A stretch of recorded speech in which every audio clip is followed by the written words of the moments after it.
Alright guys, name is Tyler aka Nanogenix, and today guys we are going to review the several metas that have been in this game and then rank them at the end of this as our favorites. And you're probably like, what are you talking about, Nano? Well, today I'm joined by my dude, the Gaming Claw. You can find a link to his channel down below. Go show him some love. Yo, Alex, how you doing today? I'm actually really excited for this just because it's interesting to see how much the game has progressed from its starting point to where it is now. Yes, incredibly so. The way we're going to look at this is there are, and you may disagree a little bit, and even Alex might disagree a little bit too, but I'm looking at this from a perspective of 8 separate metas that have been in this game. We're gonna talk about them all briefly, and then you might be interested to see how we rank them, and then as well as feel free to let us know down below what has been your favorite meta in this game too. So to start things off, Alex, what are we considering the first sort of meta of this game?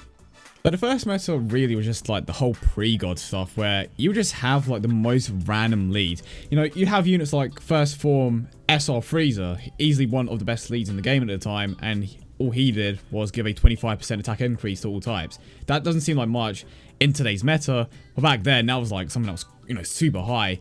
Yeah. And eventually they did start to roll out some of the free key leads here and there, but they were just so rare. Yes, and I remember back then, I didn't play for too much around that time. I came towards one of the next metas we're about to talk about, but I remember pulling Strength Bardock was a really big deal back then, it seemed like. He really was. Mm-hmm. He was like one of the best. Yeah, he was one of the best units to pull, but like now you're like, if you're coming to this game within the last 6 months, year, you're like, wait, Strength Bardock? You're like, yes, no, for real. Like, that was such a hype card to pull at the time. So, moving past that, the OG God leads. These guys are, of course, your full power Frieza, your ultimate Gohan. What else was it? Cell, Broly, Goku. Yes. And now they're getting even better with their Extreme Z Awakenings. Yes. Right now, of course, you have the Broly and the Goku that have their own. But eventually down the line, of course, the Cells, the Tech, Ultimate Gohan, and Full Power Frieza are going to get their own. And before, their leader skills weren't that great. They were mono leads, technically, but they just weren't that good at the time. People would just much rather run a Rainbow setup, like a Tailless lead, for example, even Ultimate Gohan. But there was still that possibility of running those particular teams, if that makes any sense. Yes, and it was like, so in case, just quickly, I'm sure you guys already know, but it was like certain type key plus 3, attack plus like 3,000.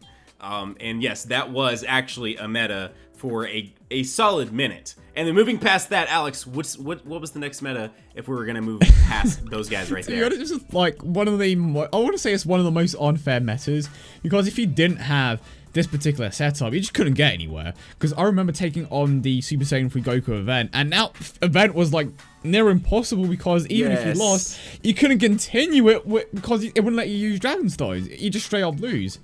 And that is correct, right? You straight up lose, right? Yes. Yeah. No. Yeah, you straight up lose. I just want to confirm that. It's 18, not turns, but it's 18 attacks basically. 18 attacks. So yeah. And then it was the end, and yeah, you could not continue if you lost. You could not continue, and what you needed to do is you needed to Tech Perfect Cell, and you needed to Tech Super Saiyan Blue Goku. If you didn't have that particular setup, you would maybe have to go with something a little different. For example, what I did is I used the Tech Android 13 from the story mode in combination with a Tech Super Saiyan Blue Goku friend, which, as you would imagine, isn't going to work out as well as the Cell combo. But for a free-to-play player back in the day, it was just so hard to beat that particular event.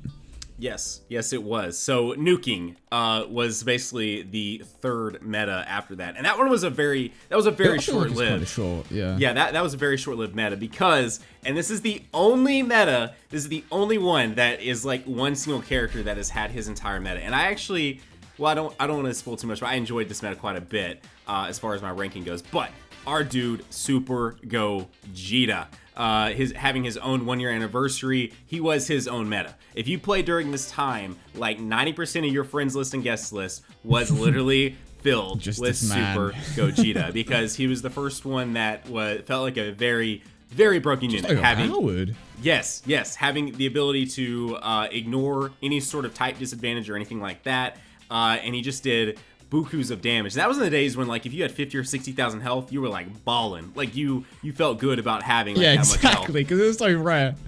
Yeah. And now, oh my god, now in today's meta, it's like 50k health? Who's man?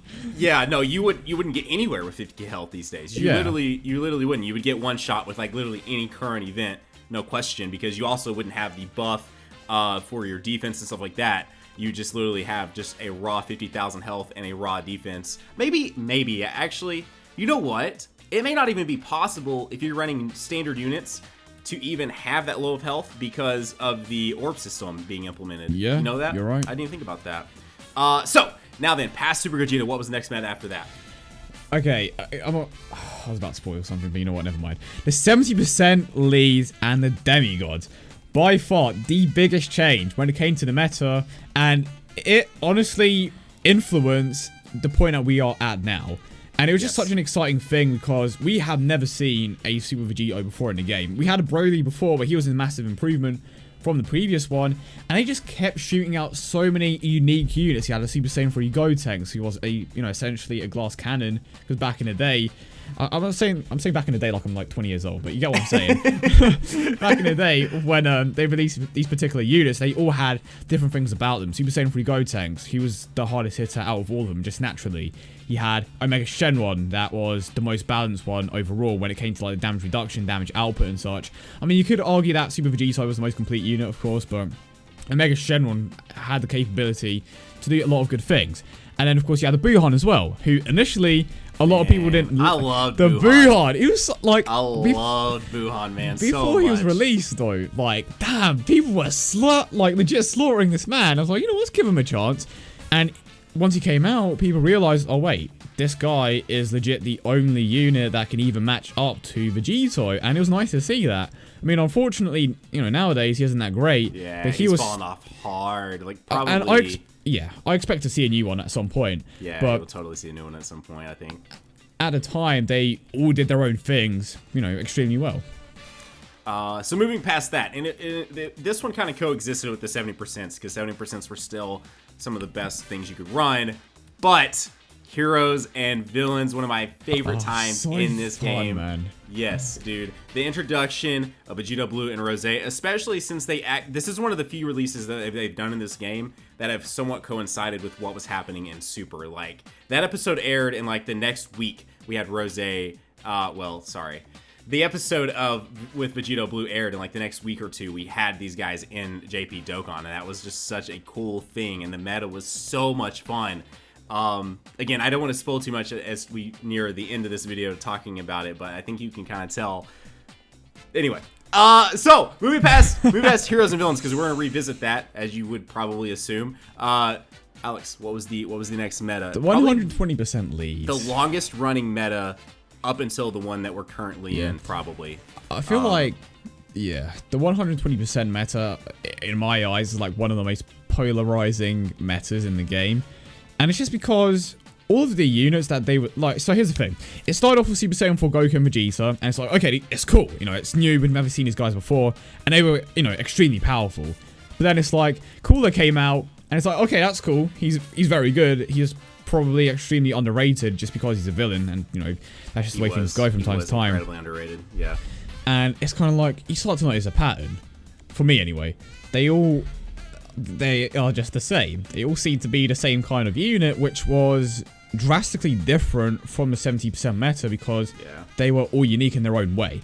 It's not to say that it was a bad meta, but it kind of felt like they lost the uniqueness that the previous units had.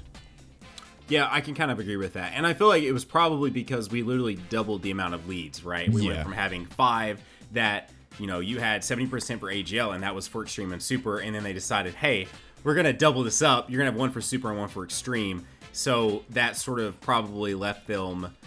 Again, they really have no excuse for not making more unique units, but it probably left them at a point where it was like, oh crap, we're going to have to double these up. Yeah, some of these are probably going to be really, really similar. And then moving past the 120 leads, which is the one we are obviously currently in, is categories, and of course the heroes and villains rebirth is what I'm going to call it, or version 2.0 basically, which is probably one of the most hyped things that's happened to this game in the last 6 months for me. I love the new Rose. I love the new Rose. I don't know why I don't see more new Roses on my freaking friends list. It blows my mind that people don't want to run villains more. I still see so many Tech Vegito Blues, but for every like Rose, I see like maybe 20 Tech Vegito Blues. It's insane. So, as you guys, we won't talk too much on categories. I mean, we're literally in the middle of this, so there's not a whole lot to comment on that. I'm just gonna say that the friend system sucks. Yeah, I mean, yeah, dude, the friend system. If we don't see a revamp for the friend system within year 4, considering now until of course next February is year 4, I don't even know. I just don't even know. They just don't want to do it on purpose.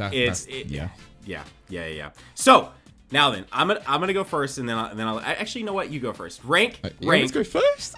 Rank from these 8 categories or 8 metas we just talked about. What is your favorite to your least favorite? No, actually, what's your least favorite to your favorite? How about my least favorite? Okay, I'm gonna have to say the pre-god, just because it was just kind of basic. There wasn't too much about it. There wasn't like something that you could go to. It was just extremely plain, and there just wasn't any excitement in it for me anyway. And when it comes to the second, I'm going to have to put the nuking there. It just kind of felt a bit repetitive.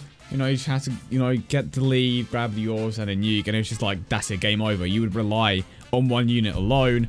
When I put it, who I would put in third is the OG God leads. I didn't use them too much. I mostly stuck with that rainbow setup. But I think that the OG gods belong there. And now when I think about the next ones, I think I'm going to honestly put the 120% leads next, then the Super Gogeta meta, the categories / the hero rebirth, and then at the top we have the 70% leads and the hero villains. Oh my gosh. Wow. Okay. So apparently Alex and I have like the same list. We do? Yeah. So literally, I'm not kidding. I already had this typed out the way I wouldn't get, stumbling my words or anything, but I had Pre-Gods as my least favorite. Yep. Nuking as above that. OG God leads. Then, okay, so I actually split one of these out. Okay. And next I actually had 70% leads at number 4. And then 120 leads above that. Because I actually enjoyed the 120 leads quite a bit. Probably more than some people did. And then above that I had Super Gogeta. Because that was such a special time to me. I don't know why, but I really enjoyed the first year anniversary. It was before I'd really hopped into JP a ton, so the first year anniversary for me more happened on global than what it did for me on JP. I had a JP account with Super Gogeta on it, but that was already after the fact, and so for me Super Gogeta was a much more fun experience at the time.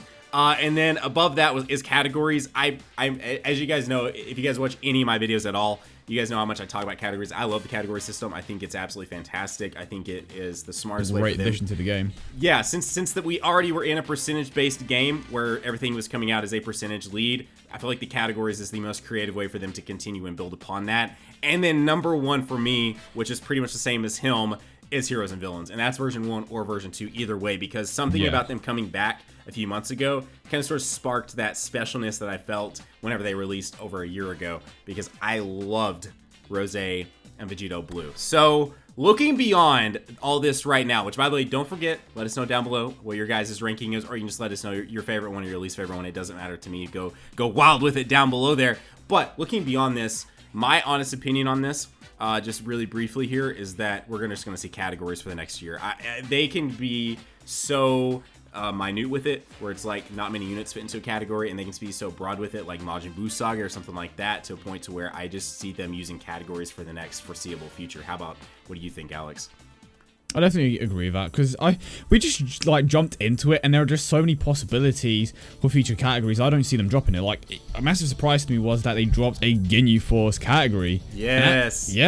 Still, I love it. I love it. Yeah, I love it. It's surprising. I mean, it's a free-to-play category, and then you still have so many possibilities. You have a Saiyan Arc Lee potentially. You have Majin Buu. Well, we already have Majin Buu. I meant Cell Saga. Pardon me. Yeah. Frieza Saga. There are just so many possibilities. Future Trunks Arc, bro. There are so many high possibilities with future categories. I just don't see it stopping. Yep, exactly. So, anyways, guys, there you go. That's today's video. Thought we would take this sort of lull period right now happening on Dokkan Battle. It's kind of sort of like the calm before the storm, because we know this coming week is going to be insane on both versions of the game. So I thought we'd take this time, kind of revisit the different metas in this game. Be sure to go check out my dude, Alex, down below in the description. He and I are most likely going to make a video on his channel. We just don't know what it is just yet, so there'll probably be one over there featuring me as well. So, guys, have a great day. Keep on keeping on. The Gaming Claw Nanogenix signing off, and we will see you guys in the next video. Bye, guys. Peace.